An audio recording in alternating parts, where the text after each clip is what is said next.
بعض لوگ یہ سمجھتے ہیں کہ کسی حکم کی جو حکمت ہوتی ہے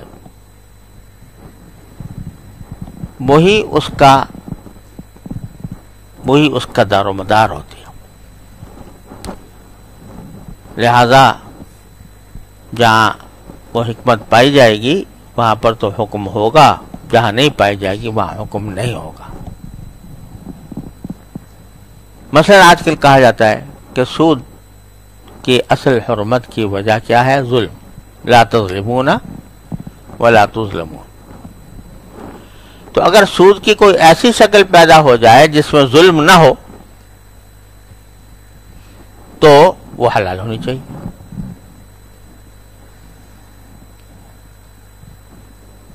دراصل یہ جو ہے یہ طرز فکر در حقیقت علت اور حکمت میں فرق نہ سمجھنے کا نتیجہ ہے۔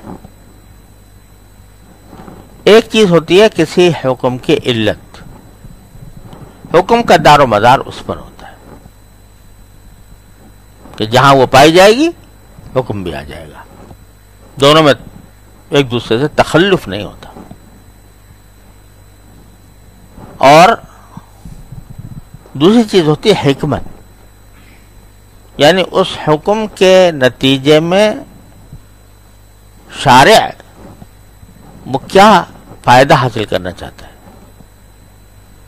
اور کس وجہ سے اس کو منع کیا گیا، کس وجہ سے کیا منع، کن خرابیوں کی وجہ سے اس کو منع کیا گیا، اس پر حکمت، یہ حکمت کہلاتی ہے، یہ مصلحت کہلاتی ہے۔ اور حکمت اور مصلحت پر حکم کا دار و مدار نہیں ہوتا، دار و مدار ہوتا ہے وہ علت پر ہوتا ہے۔ میں اس کی مثال یہ دیا کرتا ہوں کہ جب آپ سڑک پر گاڑی چلاتے ہیں تو سامنے سگنل لگے ہوتے ہیں کہ بھئی جب سرخ سگنل جلے تو کیا کرو، رک جاؤ۔ تو یہ رکنے کی علت کیا ہے؟ لائٹ کہ سرخ بتی کا جلنا یہ علت ہے۔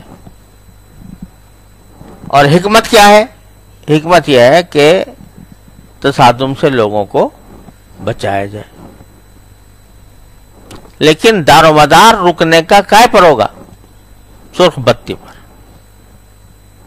نہ کہ اس فیصلے پر کہ تم خود سوچو کہ میں اگر پار کر جاؤں گا تو اس سے ایکسیڈنٹ ہوگا یا نہیں ہوگا۔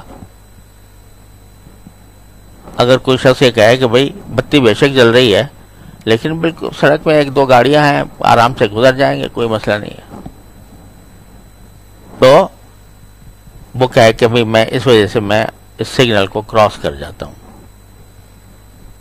تو کیا وہ قانون میں پکڑا جائے گا کہ نہیں پکڑا جائے گا؟ پکڑا جائے گا، اس لیے کہ تمہارا کام اس سرخ بتی کو دیکھنا تھا، تمہارا کام اس کی حکمت اور مصلحت پر جانا نہیں تھا۔ اگر ہر ایک آدمی کو اس کی اختیار دے دیا جائے کہ تم اپنی حکمت اور مصلحت جہاں دیکھو اس کے اوپر عمل کرو ورنہ چھوڑ دو، تو ایک کیوس پیدا ہو جائے، ایک لاقانونیت کا دروازہ ہو جائے، اور بالآخر وہ پھر کسی نہ کسی تصادم پر منتج ہوگا۔ تو حکم کا دار و مدار علت پر ہوتا ہے نہ کہ حکمت پر۔ اب یہاں جیسے سود کی بات میں کہہ رہا تھا، تو سود میں ظلم جو ہے وہ علت نہیں ہے، وہ کیا ہے؟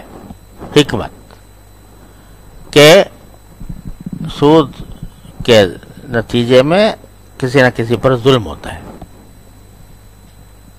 اب کوئی آدمی کہے کہ جی میں تو ایسا کر رہا ہوں اس طرح کے، اس میں ظلم نہیں ہو رہا، اس کی میں نے پوری رضامندی لے لی ہے، آدمی مالدار ہے، فلانا ہے، لہذا مجھے اجازت ہونی چاہیے، تو یہ بات اس کی اس لیے صحیح نہیں کہ سود کی جب تعریف صادق آ جائے گی تو وہ سرخ بتی ہے۔